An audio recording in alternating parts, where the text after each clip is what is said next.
Na mpenzi mtazamaji, picha ambazo zinakujia moja kwa moja ni picha zinazotoka maeneo ya daraja moja mji wa Kisii, ambapo ajali imeweza kufanyika dakika chache zilizopita. Watu wameumia, wengine wanahofiwa kuangamia katika ajali hii ambayo imetendeka dakika chache ambazo zimepita, ikihusisha gari la usafiri na lile la kibinafsi aina ya Harrier na lile ambalo Wakenya wanaliita sana ya Chopper. Inasemekana kwamba kulingana na habari ambazo tumepata wakati tulifika hapa, ingawa tulichelewa, tuliambiwa ya kwamba gari hilo la abiria liliweza kuegeshwa katikati ya barabara, kisha likagongwa na lile la kibinafsi lililokuwa linaenda kwa mwendo wa kasi sana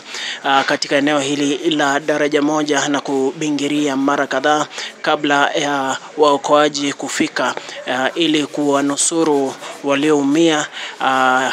kisha kuwapeleka katika hospitali ya rufaa ya Kisii. Muda mchache uliopita, masiku mbili hivi zimepita, eneo hili la daraja moja limeweza kuangaziwa kwenye mitandao ya kijamii pakubwa sana na wale wanablogu ambao wako katika maeneo haya ya Kisii na sehemu nyingine, wakizungumzia hatari ambayo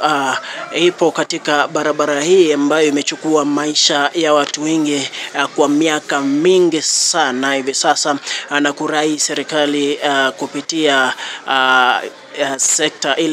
ya barabara KENHA